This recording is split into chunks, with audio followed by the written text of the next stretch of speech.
Him संवाद, इस विषय को लेकर अपने इस विश्वविद्यालय के सभागार में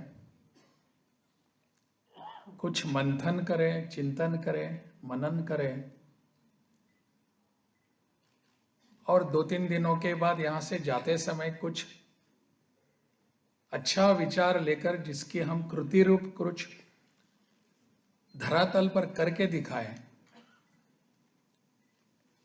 ऐसा विचार करके आप सभी यहाँ बैठे हैं। आपको एक खुशखबरी देना चाहता हूं, ज्यादा देर नहीं बोलूंगा। मैं जानता हूं आप सबका भोजन हो चुका है, चाय की प्रतीक्षा में आप सभी हैं।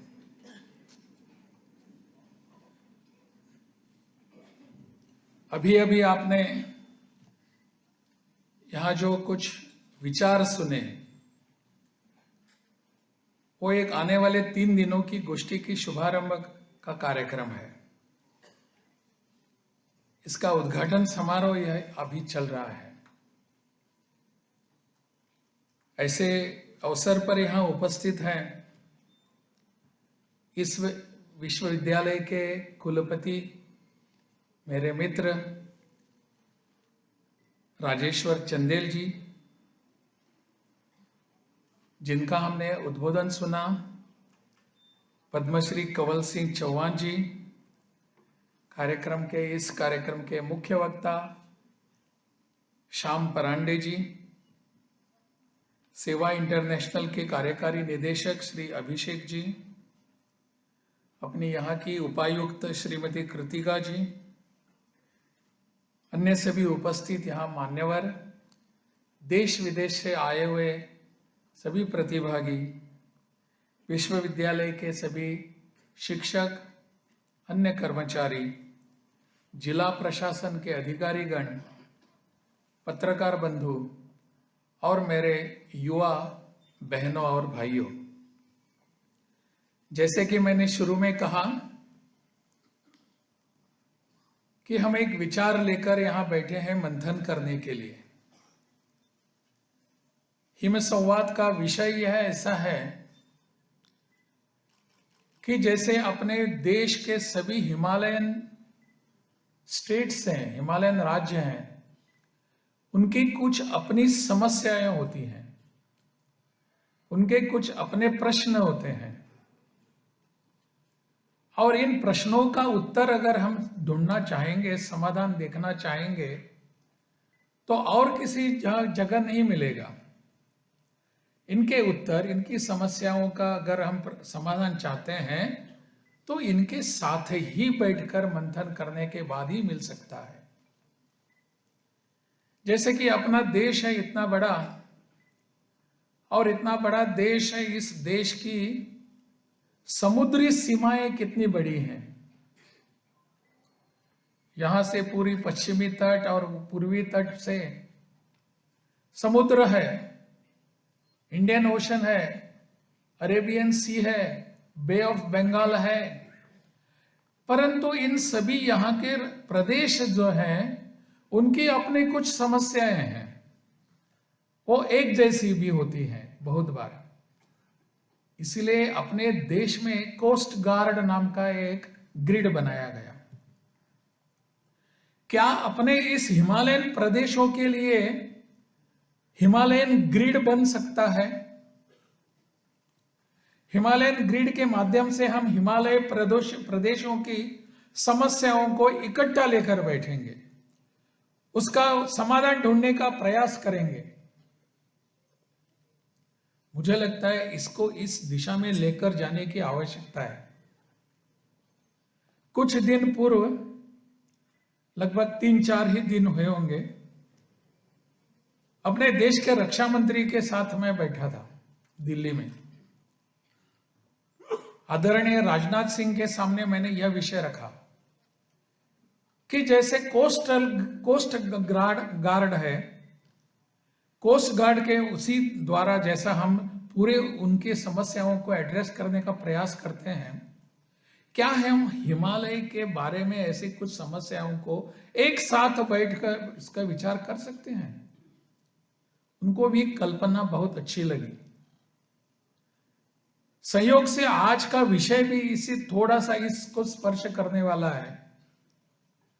इसको हम लोकलाइज्ड सॉल्यूशंस ढूंढने का प्रयास कर रहे हैं।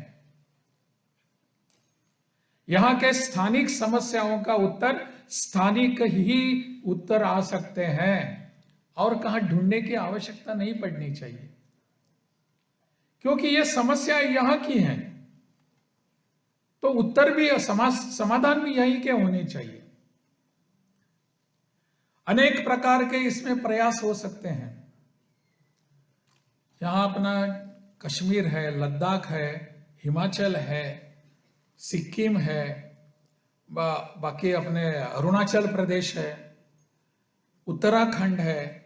इन सब की लेकर कुछ समस्याएं हो सकती हैं। जैसे कि मैंने यहां आने के बाद एक समस्या देखी। क्या समस्या है? भूस्खलन, लैंडस्लाइड। लैंडस्लाइड की यहां की समस्या है। दुर्भाग्य से हमने अभी उसका कुछ उत्तर ढूंढा नहीं है, हम ढूंढ नहीं पाए। रिसर्च करने की प्रक्रिया चालू है, माफ करना, शोध करने की प्रक्रिया चालू है। अनेक साइंटिस्ट इकट्ठा बैठते हैं, लेकिन इसके लिए समाधान अब तक हम कुछ निकाल नहीं पाए। उत्तराखंड ने ऐसी समस्याओं का समाधान कैसे निकाला? अरुणाचल में ऐसे भूस्खलन होते हैं या नहीं? लद्दाख के प्रदेश में या कश्मीर के प्रदेश में ऐसे भूस्खलन की समस्या है या नहीं? इन सबको इकट्ठा लेकर बैठने की आवश्यकता होती है। ये ऐसे प्राकृतिक आपदा के जो प्रश्न होते हैं, उसके उत्तर इंजीनियरिंग के सॉल्यूशंस हो सकते हैं, इकोलॉजिकल सॉल्यूशंस हो सकते हैं। इन सबको देखकर हमको बैठने की आवश्यकता है और उत्तर ढूंढने की आवश्यकता है। मुझे लगता है इस दिशा में प्रयास करने का यह एक शुभारंभ हो चुका है। हिम संवाद का जो शुभारंभ है वो इस दिशा का है। सेवा इंटरनेशनल जो है, जो इसके आयोजक हैं, उनके अनेक लगभग 26-27 देशों में उनका काम चल रहा है। मेरा सौभाग्य रहा कि इसके पूर्व अध्यक्ष रमेश भाई मेहता, उनके साथ बैठने का, उनके साथ विचार आदान प्रदान करने का मुझे बहुत बार मौका मिला। मुंबई में है वो, तो उनके साथ भी सेवा इंटरनेशनल किस तरीके से काम करती है वो देखकर मैं भी अच्छा आश्चर्य लगा मुझे भी, कि पूरे देश विदेश में जो काम चल रहा है तो लोगों की समस्याओं को देखकर उस समस्याओं के लिए कुछ उत्तर ढूंढने का प्रयास कर रहे हैं।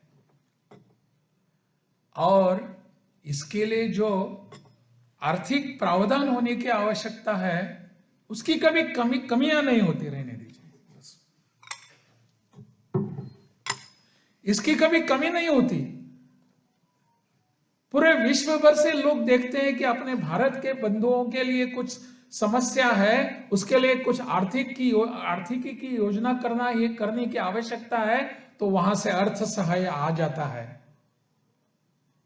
बहुत अच्छे ढंग से कार्यक्रम होते हैं। समस्याओं का यहां समाधान ढूंढने के लिए अगर हम तत्पर हैं, तो उसके लिए मदद करने के लिए लोग भी यहां कार्य तत्पर होते हैं। मुझे लगता है इस दिशा में हम सबको विचार करने की आवश्यकता है।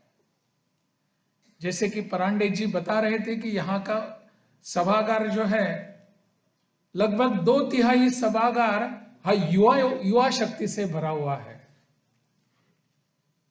और युवा शक्ति ही ऐसे अनेक समस्याओं का समाधान दे सकती है, ऐसा मेरा विश्वास है। आप ही दे सकते हैं। सिर्फ आपका देखने का इसकी तरफ दृष्टिकोण बदलने की आवश्यकता है। मेरी दृष्टि इस पर होनी चाहिए। मुझे काम करने की इच्छा है। अन्यथा जब प्रधानमंत्री कहते हैं कि आने वाला 25 वर्षों का काल जो है अमृत काल है, इसका मतलब क्या होता है, अर्थ क्या होता है? प्रधानमंत्री का भरोसा किस पर होता है? जिनके बाल मुझ जैसे लोगों के पके हुए हैं उन पर उनका भरोसा होता है, या आप जैसी यहां युवा शक्ति बैठी हुई है, इनको देखकर प्रधानमंत्री पूरे विश्व को कहते हैं कि आने वाला 25 वर्षों का काल यह अमृत काल है, आपको देखकर प्रधानमंत्री कहते हैं। इस विश्वास को सार्थक करने की आवश्यकता है, इस विश्वास को जगाने की आवश्यकता है, 25 वर्षों के लिए संकल्प करने की आवश्यकता है। वास्तव में भारत विश्व गुरु बनेगा। 25 वर्ष के बाद 2047 जब आएगा, तब वास्तव में भारत विश्व गुरु बनेगा। इस दिशा में हमारी पहल है, इस दिशा में मार्गक्रमण हम कर रहे हैं। किसके आधार पर? आप जैसे युवा शक्ति के आधार पर कर रहे हैं। मुझे लगता है इस गोष्ठी का, संगोष्ठी का 3 दिनों का जो प्रावधान है, इन 3 दिनों में हम अपना लक्ष्य यही होना चाहिए। मुझे हमेशा एक बात हमेशा समझ में आती, बोलने का मैं प्रयास करता हूं सबके सामने, कि भारत, आने वाले भारत को हम सब कहते हैं ना, भारत का अपने सोने की चिड़िया होता था, सोने की चिड़िया ऐसी उपमा हमारे भारत को देते थे। आने वाले 25 वर्ष के बाद भारत को कोई भी सोने की चिड़िया नहीं कहेगा। अगर किसी को कहना है तो सोने का शेर होगा इस विश्व का, चिड़िया नहीं होंगे हम। पूरे विश्व को बताएंगे, अरे हम शेर हैं, राज करने के लिए हम पैदा हुए हैं। इस विश्वास के साथ हमको यहां से कुछ लेकर जाने की आवश्यकता है। मुझे लगता है यह हिम संवाद हमारे लिए सचमुच में कुछ देने के लिए, दूसरों को देने के लिए, विचार करने के लिए बाध्य करेगा, ऐसा मेरा विश्वास है। इस दिशा में आप सभी प्रयत्नरत रहेंगे, ऐसा मेरा विश्वास है। इसी को, मेरी बात को यहीं पर समाप्त करता हूं। आप सबको बहुत बहुत शुभकामनाएं।